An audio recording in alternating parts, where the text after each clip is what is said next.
که رسول الله صلی الله علیه و سلم در کشور یمن یک مرد میزیست است با نام زیماد از قبیله ازد شنوعه. از بس که بسیاری مردم به همون جا و مکان زیست و به قبیله نسبت میتن، این شخص با نام زیماد ازدی مشهور بود. رقیه خان بود است. همین کسی که دیوانه میشید است، جن یورش میشید است، نزد همون میبودیانش میخوند است. در همون کشور ملک خودش خیلی آدمی نامدار هم بود. یک وقت خبر به گوشش میرسه که در شهر مکه مکرمه که خانه خدا در اونجا قرار دارد، در میان قریش که اشرف قوم عرب هستند، ملت عرب هستند، از بین فرزندان عبدالمطلب که سرور قریش است، یک جوان با بیماری جنون مبتلا شده است، دیوانه شده است، جن یورش. این زیماد با خودش اندیشه کرد، گفت میرم یک دهن میخوانمش، اگر شفا بیاوه هم جانک خودش خلاص میشود، هم من انشالله تای پول میمونم.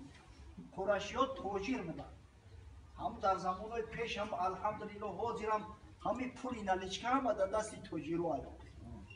تسعة اعشار رزق فی تجاره و واحد فی المواشی. پیغمبر خدا صلی الله علیه و سلم تاکید میکنه که از 9 حصه رزق روزی در تجارت است، فقط هم یک حصهش در اونم گاو و مال پروری. این مردم قریش از بس که اونجا زراعت نمیشه و گاو و مال چرونیش هم کمتر است، زیماد میگه شتر سوار شد آمد مکه مکرمه. از محمد ابن عبدالله صلی الله علیه و سلم سوار شد. همون آدمی که گفتن مجنون و دیوانه شده است، حضرت رسول الله صلی الله علیه و سلم هم میگفتن. دشمنای خدا از بس که هیچ بهانه دیگر نمیافتند میگفتن این مجنون شدگیه، دیوانه. وقتی سراغ کرد گفتن این همین مردی زیبا صورت زیبا سیرت که در نزد خانه خدا حرکت های بسیار منظم و زیبا انجام داده است، همون شخصی جستجوش میکنی همون است، همون محمد پسر عبدالله همی کسی. زیماد از دور ایستاد تماشا کرد، حضرت صلی الله علیه و سلم در پیش خانه خدا نماز میخواند، با یک تمکین زیبا. همین نماز چقدر بزیب خشوع. ولی شب رفتیم پریوای ترانسلیشن تماشا کنید از برای خدا. حرم نشون میدن، مکه مکرمه را یا مسجد نبوی را، همین نمازی که با جماعت ادا میشود یک تماشا کنید چقدر بزیب خشوع. همه یک حرکت ها را وقتی که موزون انجام میدن آدم بزاو تماشا میکنن. دورهای پیش پرد تماشا میکردن مردم. هم پرد چی داره؟ از بس که همه یک قدم میزدن، هم یک رغبت ذوقی داشتن مردم هم را تماشا میکردن. یک لورد انگلیس با نام لورد فولتون اسلام قبول میکنه در همین سالهای 60 عصر 20. رغبت ذوقی داشتن مردم هم را تماشا میکردن. یک لورد انگلیس با نام لورد فولتون اسلام قبول میکنه در همین سالهای 60 عصر 20. میپرسنش که چرا تو اسلام قبول کردی؟ چی سبب شد که به اسلام رجوع کردی؟ این مرد میگه که وقتی که در هندوستان خدمت میکردم، همین تا سال 47 هندوستان مستملکه انگلیا بود. وقتی میگه در اونجا حربی خدمت میکردم، پلکونیک بودم. یک روز نوبت دار بودم، در بالای قلعه در پورت ایستادگیم، یعنی روز عید مسلمان ها بوده است. مردم خیلی زیاده میگه از شهر خارج شدن. در بیرون در یک دشت کلون صف گرفتم، همه موزون منظم، یک آدمش پیش ایستاد، همین نماز عید آخری، همه با یک کمانده دستا را برداشتن، با پایون کردم، با برداشتن، با پایون کردم، با برداشتن، اینا در زیر این افشو قپیدن. امام چیزی خواند، بعد میگه همه با یک کمانده کم شدن، با یک کمانده قامت راست کردن، با یک کمانده همه پاپلاستونس گرفت. بیچاره سجده را چی میدونه؟ میگه فکر کردم آخه این مردم سرلیچ پایلوچ بیچاره کم بغل قشاب یا نه وقت امکان دارن که ریپیتیسیا کنن، نه یک کس یا را تعلیم میده. آخه چخیلی همه یک جویا کماندو را یک اجرا میکنن. از همه ابرزا ولی بگیم با تعلیم ترین مردم اروپا مردم انگلیس وقتی سالدار وقتی میگه در اونجا حربی خدمت میکردم پالکونیک بودم. یک روز نوبت دور بودم در بالای قلعه در پورت ایستادگیم.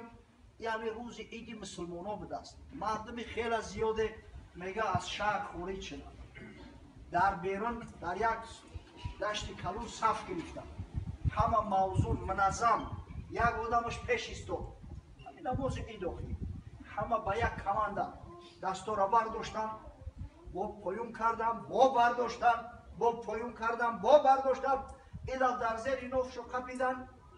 امام چیزی خواند و بعد میگه همه با یک کمانده کم شدن. با یک کمانده قومت راست کردن. با یک کمانده همه پاپلاستونس گرفت. بیچاره سجده را چی بدونه؟ میگه فکر کردم اوخی این مردمی سرلیچ پویلوچ بیچاره و کمبغل قشاب یا نه وقت امکان دارن که ریپیتیشن کنن نه یک کس یا را تعلیم میده. اوخی چخیلی همه یک جویا کماندو را یک اجرا میکنن. از همه ابرزا ولی بگیم با تعلیم ترین مردم اروپا مردم انگلیس وقتی سالدار را دعوت میکنیم 6 ماه ولیتشو میکنیم بزور بعد همین راونی های سبیل را یاد میگیرن. این مردم چه خیلی به یگان ریپیتیشن و به یگان چه یاد گرفتیانی تر خوب میکنن عملا. میگه گفتم که چیزی هست از همین دنیا نیست. این عملی دنیاوی نیست. وقتی میگه استعفا رفتیم قرآن را دسترس کردم. حدیث های پیامبر صلی الله علیه و سلم را دسترس کردم.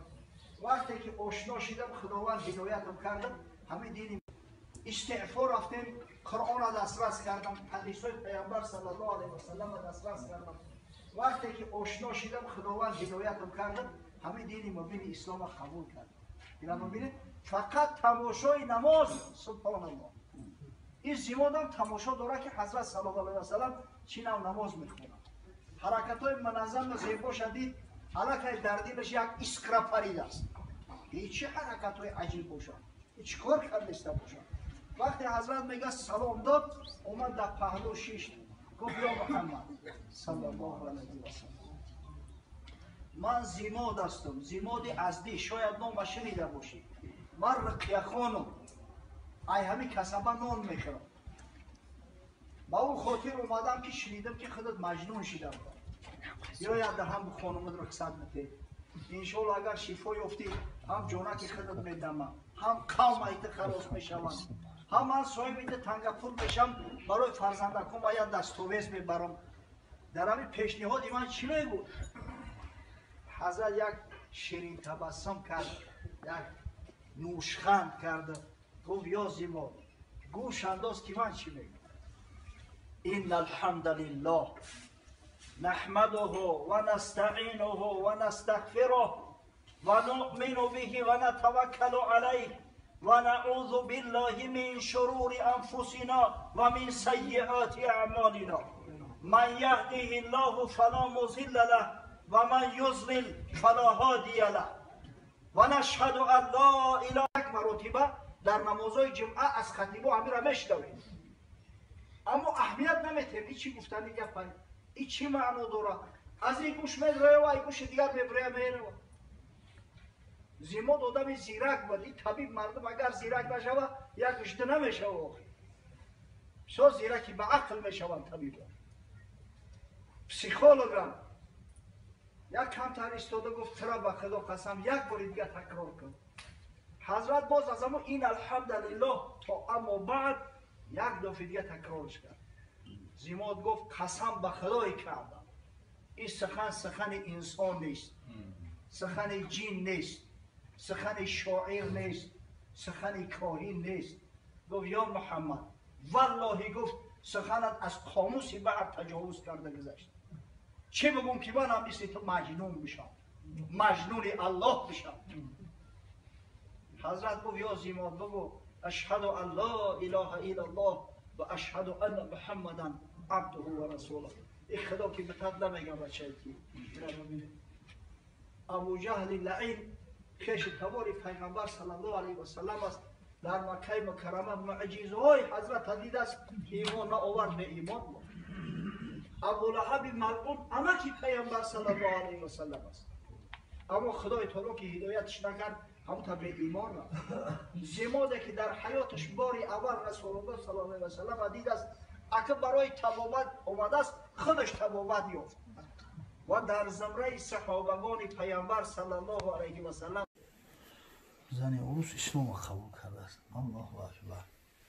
وقتی شخص اسلام قبول میکنه تمام گناههای پیشینش آمرزیده نمیشه و همه مثل طفلکی که نو از مادر تولد شده است الان خیلی به آلایش و بیگناه میشه. درجه و منزلتش ای مسلمان به بالاه خیلی بالاتره، خیلی پاکتر و تازه‌تر این حالت ده. انا خشا به حال شخصی که سببگار شد که همین زن عروس اسلام قبول کرده است. اصلا بگیریم در مسئله زن گرفتن پسرها اجازت فرمان پدر و مادر شرط نیست. در دختر باید که بدونن، اما ولیش باید بدونه، آگاه باشه. اما در پسر اگر ندونن هم پسر مثلا میتونه که نکاح کنه، حالا که حق طلاق در زیبای پسر هست. به مرحمت کنید. پدر و مادر را بپرسه. اگر زن خوب باشه، صالحه باشه، اگر هم به همون زن باور داره که مقصد که بعدا از دین نمیگرده، نعوذ بالله همطوری حالتهای بدش هم دیدیم که بعدا سبب میشوه مثلا مردی مسلمان طلاقش میته و از دینش میگرده. همین چیز رو هم را باید که اول خوب بسنجه، انیخ کنه، بعد دست به این کار بزنه، زیرا که بسیار مسئولیت بزرگ میشوه. خدای نکرده به عیب همی اگر همون زن از اسلام خارج شود وای به حالش که یک مسلمان کافر کرده است، پگه در پیش خدا جواب میگه. او جوان مرد شود و نشود که زنه که بگیره و ایس پدر و مادرش طلب کنه که سرش ده با سرش بده. نمراه کردن در کار نیست.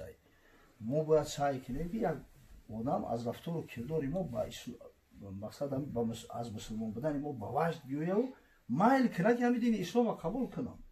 از اون کسایی نباشیم که برعکس رفتار میکنن.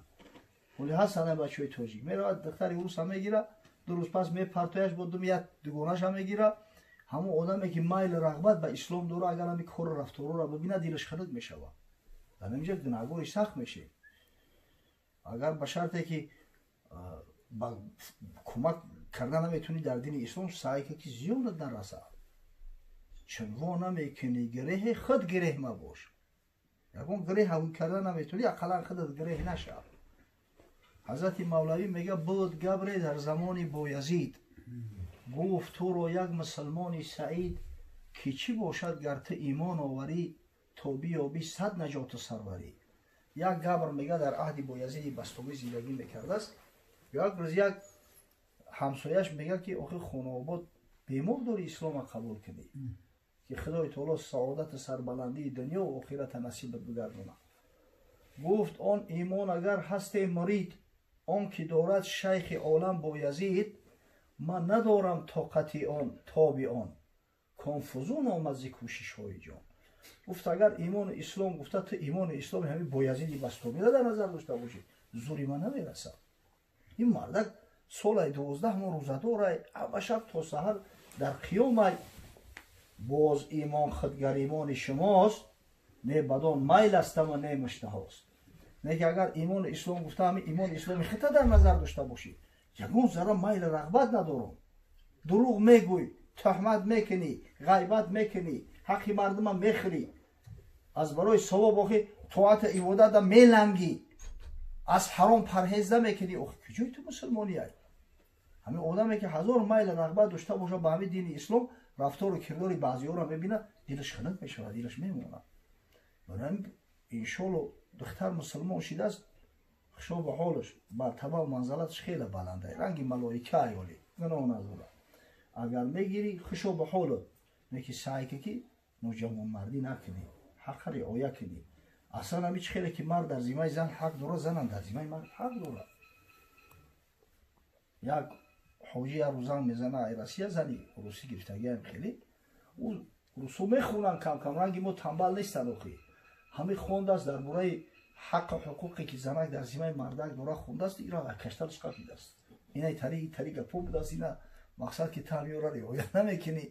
اکاز بیچا من برای تو یک کوخارکا نیستم، تو امکان و شرایط داری، تو باید خوراکی برای ما حیو کنی بگیری بیاری. این خانواده چیکارش کنه؟ میگه این پوجا در خونده است.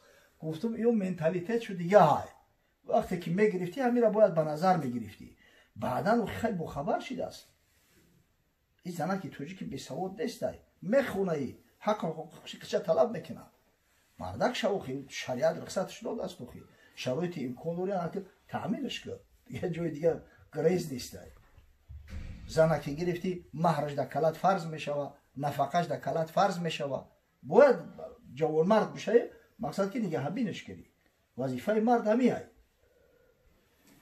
خداوند همت شو بلند بگردونه ای برادر که آن وقتی که زنی را که نه تازه مسلمان شده است نکاح میکنه میگیره حق و حقوقش رعایت کنه محبت همون زنه به اسلام بازم بیشتر و زیادتر بگردونه آمین